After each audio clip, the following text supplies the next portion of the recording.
கர்த்தருக்கு ஸ்தோத்திரம். இயேசு கிறிஸ்துவின் நாமத்தில் உங்களை வாழ்த்துகிறேன்.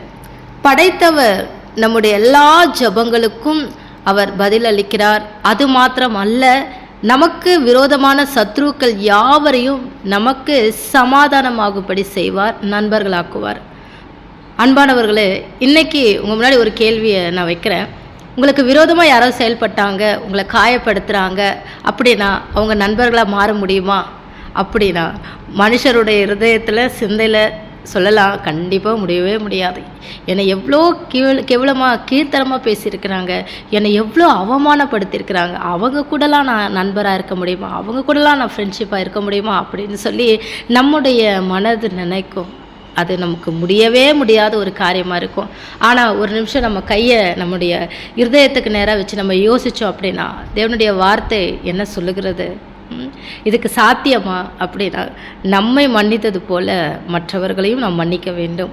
அதற்கு தேவன் மேலே விசுவாசமும் நம்பிக்கையும் தேவன் மீது அன்பும் நமக்கு தேவை. வேதம் அப்படி தான் சொல்லுகிறது. ரோமர் 5:8 நாம் பாவியாக இருக்கும்போதே கிறிஸ்து நமக்காக மரித்ததினாலே தேவன் நம்ம மேலே வச்ச அன்பை அவர் விளங்க பண்ணுகிறார். தேவன் நம்மளை எவ்வளோ நேசிக்கிறார். கர்த்தருக்கு ஸ்தோத்திரம். நம்ம காயப்படுத்துகிற நபரை நம்ம ஒருபோதும் மறக்கவே மாட்டோம். அது நம்ம மனசுக்குள்ளே ரொம்ப ஒரு ஆழ்ந்த ஒரு விதையாகவே இருக்கும். ஆனால் இன்றைக்கி அந்த விதையை நம்ம என்ன பண்ணுறோம், அந்த கலையை நம்ம தூக்கி எறிகிறோம். தேவன் எல்லாவற்றையும் மாற்ற வல்லவர் அப்படின்னு நன்மை செய்யும்போது நம்ம சோர்ந்து போக வேண்டாம். நம்ம தளர்ச்சியாடாமல் இருந்தால் மட்டும்தான் ஏற்ற காலத்தில் நம்ம அறுவடை செய்வோம். நம்ம நன்மையை விதைக்கிறோம், நம்ம நன்மையே அறுவடை செய்வோம். உங்களுடைய பொறுமை மற்றும் உங்களுடைய நன்மை செய்யும் மனப்பான்மை காலப்போக்கில் அந்த நபரின் இருதயத்தை கண்டிப்பாக என்ன பண்ணும் அப்படின்னா மாற்றும். ஒரு விதையாக அது மாறும். கர்த்தருக்கு ஸ்தோத்திரம். இதுதான் நம்பிக்கை.